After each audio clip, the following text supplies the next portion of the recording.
हैं। ये एक जमीन का टुकड़ा नहीं है आपके लिए, ना एक नक्शे पे बनाई हुई लकीर है। ये आपके लिए वो धरती है जिसे आप मां समान मानते हैं, जिसके लिए आपके दिल में वो श्रद्धा है, वो प्रेम है और वो निष्ठा है जो एक बेटे या एक बेटी की अपने मां के प्रति होती है। शायद आप हट जाएं तो देख पाएंगे। इस धरती के लिए दिख रही हूं।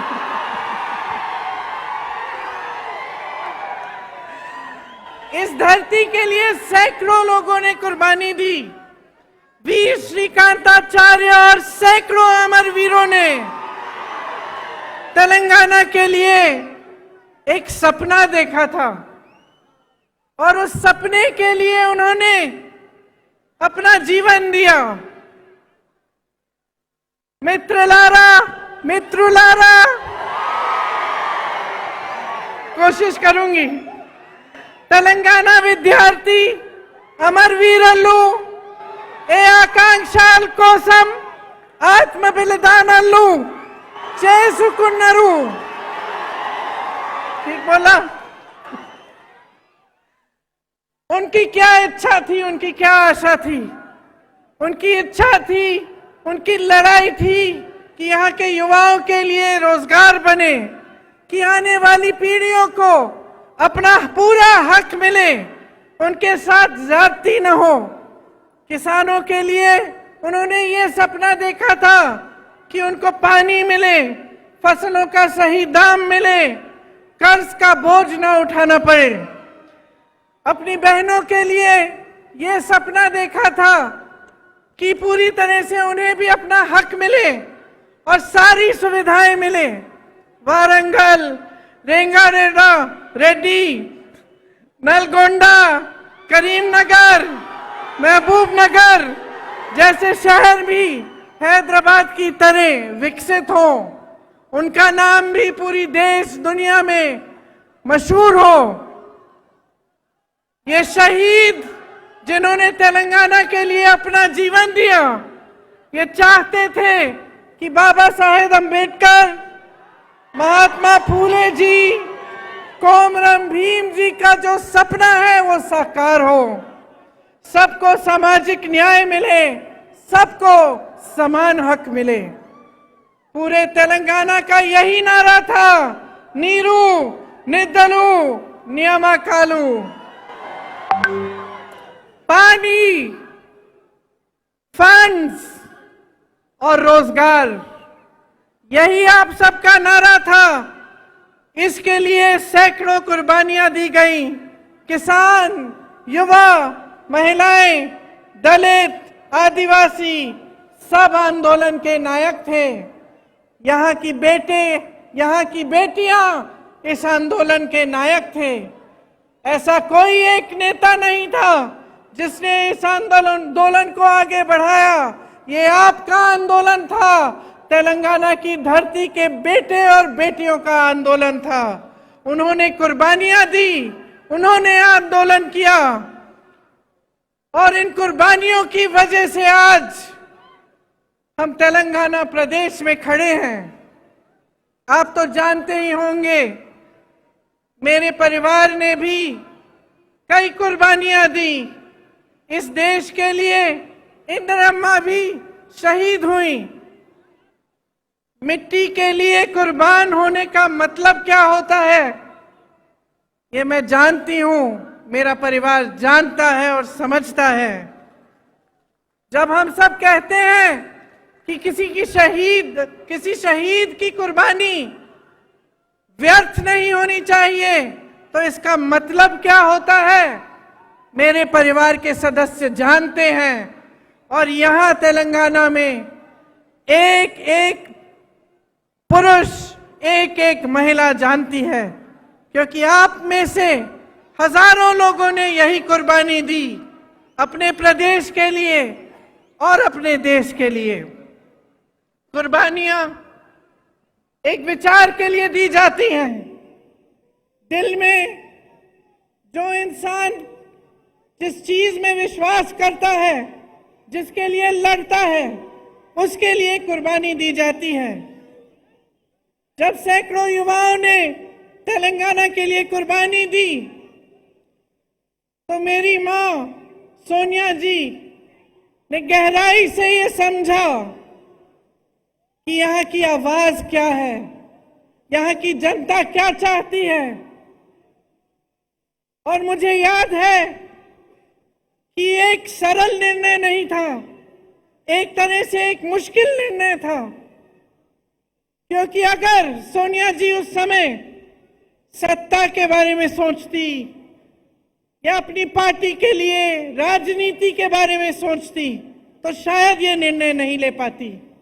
लेकिन सोनिया जी ने आपके बारे में सोचा, आपकी इच्छा के बारे में सोचा, जो आंदोलन आपने बनाया था उसके बारे में सोचा, जो आप चाहते थे उसको सुना, समझा और तभी ये निर्णय लिया गया।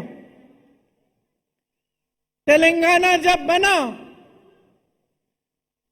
तो ये स्पष्ट था कि ये प्रदेश अपना रास्ता अपने आप तय करेगा।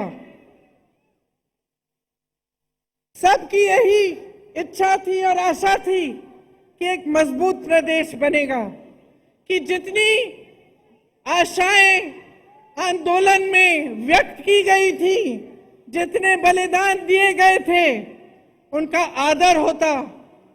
और सब चाहते थे कि चाहे हमारी सरकार बने, चाहे किसी और की सरकार बने, लेकिन तेलंगाना एक नया प्रदेश बना है, अपने आंदोलन से उभरा है।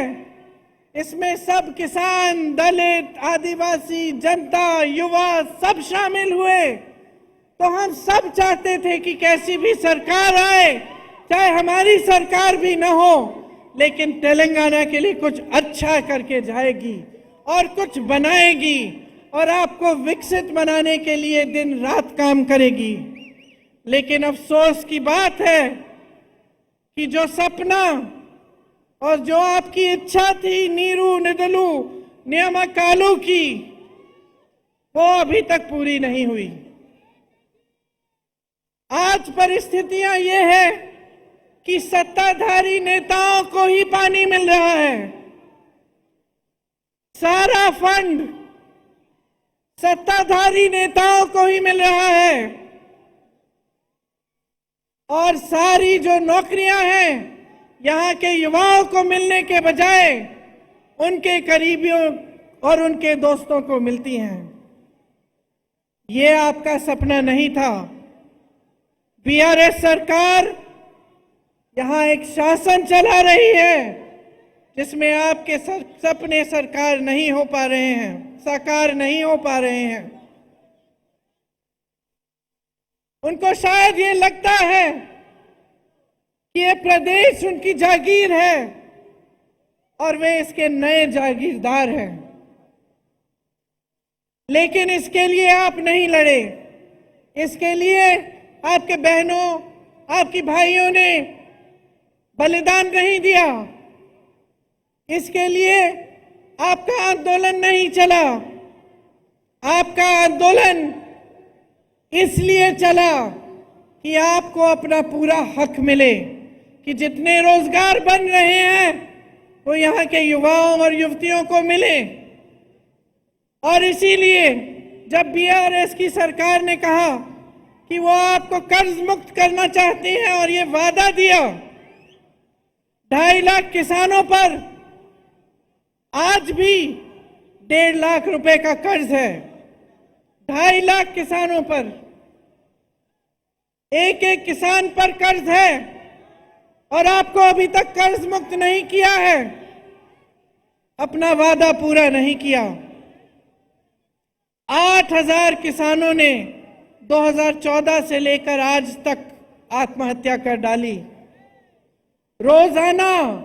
रोजाना लगभग 3 किसान आत्महत्या करते हैं। केसीआर जी ने कहा था कि हर घर में एक नौकरी देंगे। मैं आप सबसे पूछना चाहती हूं, आपके घरों में नौकरी मिली कि नहीं?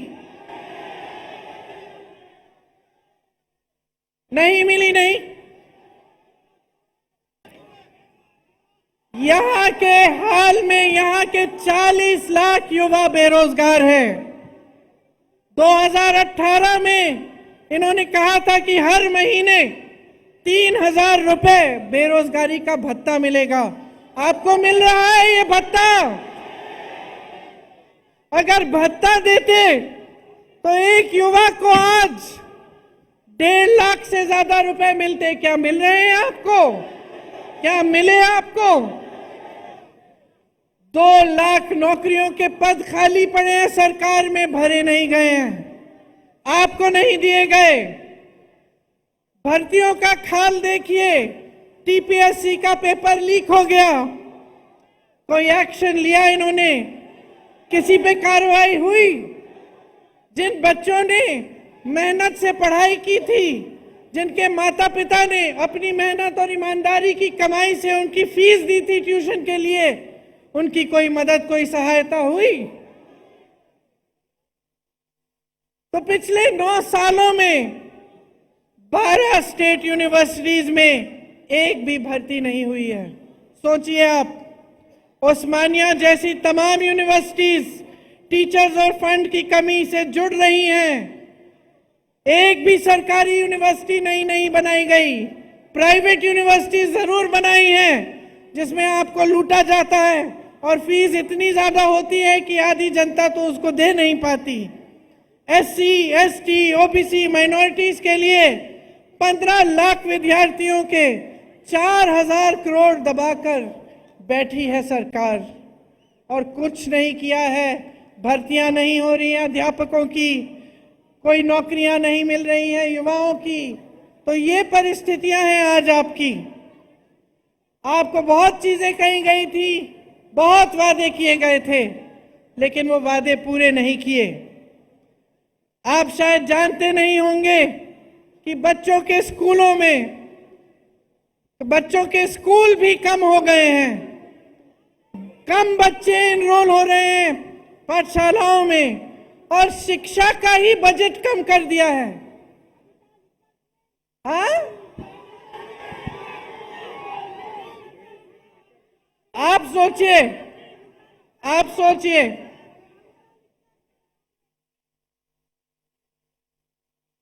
एक एक व्यक्ति पर कहीं ना कहीं से कर्ज है।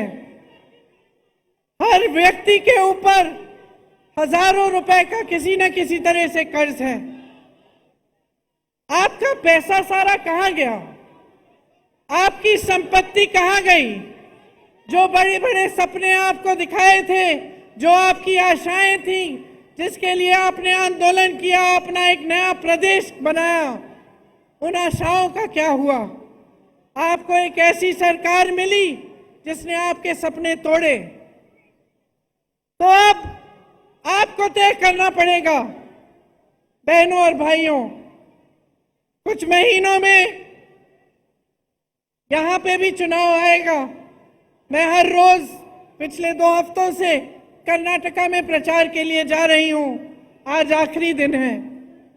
वहां खूब भाषण देके आई हूं और क्या कहती हूं मैं वहां, आप भी सुन लीजिए कि देखिए, ये प्रदेश, ये देश आपका है और खास तौर से तेलंगाना, जहां पे आपने, युवाओं ने बलिदान दिया इस प्रदेश को बनाने के लिए, ये आपका है। इसकी सुरक्षा, इसको संभालना, इसके भविष्य को मजबूत बनाना आपका भी कर्तव्य है। सबसे बड़ी जिम्मेदारी आपकी है। जब आप एक सरकार को चुनते हैं तो अगर आप जागरूक नहीं बनते, अगर आप ये नहीं देखते कि इस सरकार ने हमारे लिए क्या किया, कैसी स्कीम्स बनाई, हमारी आज परिस्थितियां कैसी हैं, पहले से सुधरी हैं कि पहले से ज्यादा मुश्किल परिस्थितियों में हैं हम, और उस जागरूकता के साथ आप नई सरकार नहीं चुनेंगे, तब नुकसान किसी नेता का नहीं होगा बहनों और भाइयों, नुकसान आपका होगा। नुकसान मेरी बहनों आपका होगा, आपके बच्चों के भविष्य का होगा। तो ये चीजें बहुत गहराई से आपको समझनी चाहिए। आपने अपना पूरा आंदोलन देखा। आज आप यहाँ पे जब मुझे कहते हैं कि मैं इंदिरा अम्मा जैसी एक नई इंदिरा अम्मा हूं, ये हल्की बात नहीं है बहनों और भाइयों, ये हल्की बात नहीं है।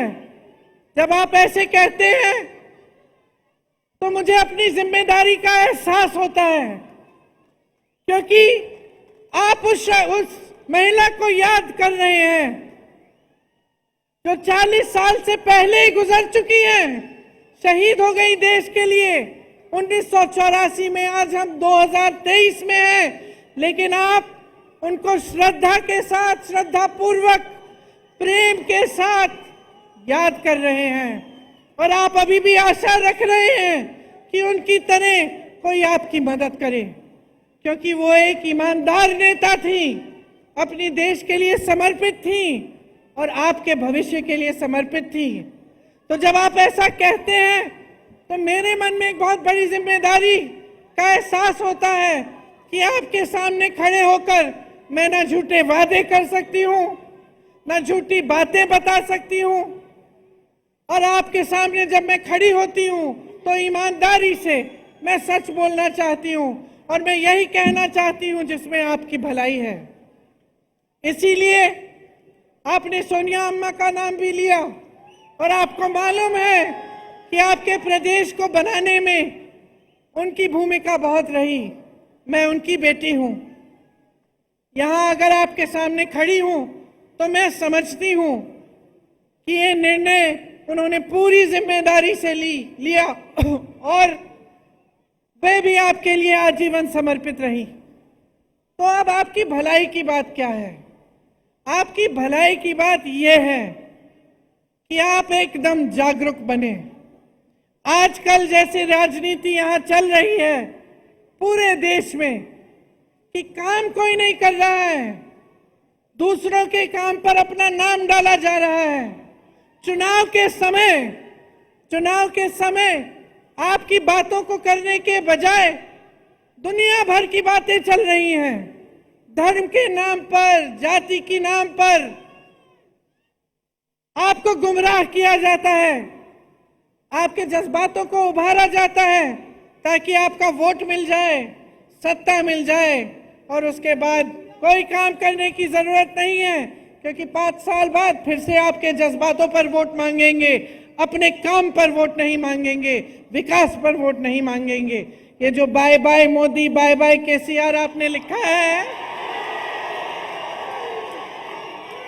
अगर आप सचमुच बाय बाय चाहते हैं तो अपनी जिम्मेदारी को समझिए। जो पार्टियां आपको बता रही हैं उनको परखिए, पढ़िए, देखिए कांग्रेस पार्टी क्या कह रही है। आज ये हैदराबाद का यूथ डिक्लेरेशन किया गया, ये आपका सम्मान है कि हम आज ये डिक्लेरेशन कर रहे हैं। और हम सब नेता यहाँ बैठे हुए, सब जो यहाँ मौजूद हैं, इस डिक्लेरेशन के लिए आपके प्रति जवाबदेह बनेंगे। अगर हमारी सरकार बनेगी, 5 साल बाद ये काम नहीं किए गए तो हमें निकाल देना।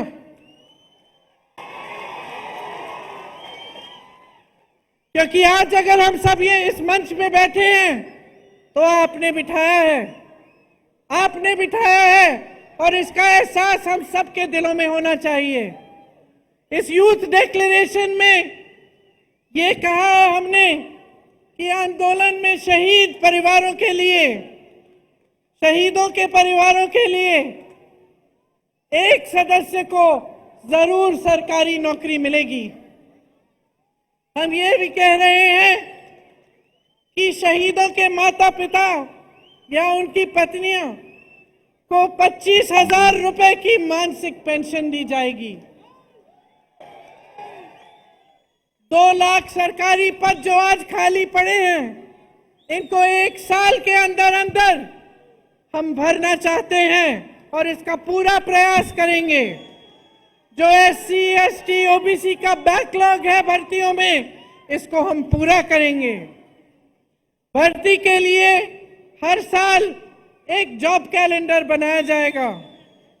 इसमें आपको पता चलेगा कि भर्ती के इम्तिहान कब हैं और इनके रिजल्ट कब आएंगे, ताकि स्कैम्स और घोटाले कम हों।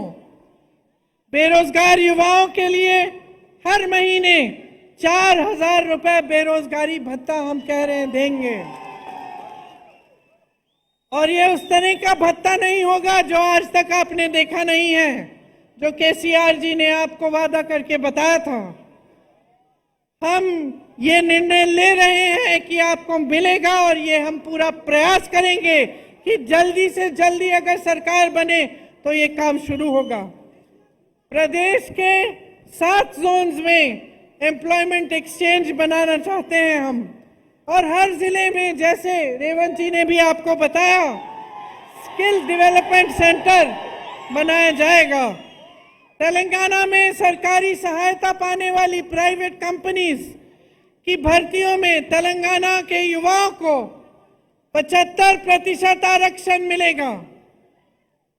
स्पेशल गल्फ सेल बनेगा, जिसमें जो गल्फ के देशों में रोजगार के रास्ते बनते हैं उनकी सुविधा आपके लिए बनाई जाएगी। शिक्षा को बढ़ावा दिया जाएगा। इन्होंने शिक्षा की बजट कम की है। आप सोचिए कि किस तरह का भविष्य बनाना चाहते हैं आपके लिए, अगर स्कूल ही नहीं खुलवा रहे हैं, अगर शिक्षा की बजट कम हो रही है। SC, ST, OBC, माइनॉरिटीज और EWS के जरूरतमंद बच्चों के लिए फीस का रीइंबर्समेंट किया जाएगा। जो 4,000 करोड़ सरकार के ड्यूज हैं वो क्लियर किए जाएंगे। खम्भम, मेडक में नई इंटीग्रेटेड यूनिवर्सिटीज बनाई जाएंगी। शिक्षा प्राप्त कर रही 18 साल से ऊपर की लड़कियों को इलेक्ट्रिक स्कूटर मिलेगा। हाँ, ये मुझे भी पसंद है, ये वाला। 4 नई IIIT बनाना चाहते हैं हम। वर्ल्ड क्लास की स्पोर्ट्स यूनिवर्सिटी, ये सब काम हम करना चाहते हैं। और इसके अलावा बहुत सारी चीजें इस यूथ के जो आपने ये जो डिसीजंस लिए हैं उसमें लिखे गए हैं। आप सबको पढ़ना चाहिए और सबको अच्छी तरह से समझना चाहिए। तो अंत में मैं सिर्फ इतना कहना चाहती हूं कि अगर आज आपको अपने भविष्य को बचाना है, अपने प्रदेश को आगे बढ़ाना है, अपने देश को गलत तरह की राजनीति से बचाना है और एक ऐसी राजनीति स्थापित करनी है जिसके लिए जनता सर्वोपरि है, तो आपको जागरूक बनना एकदम सबसे ज्यादा महत्वपूर्ण चीज यही है। आपको जागरूक बनना पड़ेगा। मैं यही मांगने आई हूं आपसे, बार बार आपसे मिलती रहूंगी, बातें करती रहूंगी, और मेरी इच्छा यही है कि जो सपने शहीदों ने, आपकी बहनों, आपके भाइयों ने आपके प्रदेश के लिए देखे, जिन सपनों को साकार करने के लिए सोनिया ने और कांग्रेस पार्टी ने ये निर्णय लिया था, और जिस प्रदेश के लिए इंदिरा अम्मा ने दिन रात काम किया था, वो एक विकसित मजबूत प्रदेश बने जो पूरी दुनिया में मशहूर रहे। यही मेरी इच्छा और आशा है। आप सबने बहुत बहुत ध्यान से मेरी बातों को सुना, इसके लिए मैं आपको बहुत धन्यवाद देती हूँ, बहुत धन्यवाद देती हूँ। एक बार मेरे साथ कहिए, जय हिंद, जय हिंद, जय हिंद। धन्यवाद।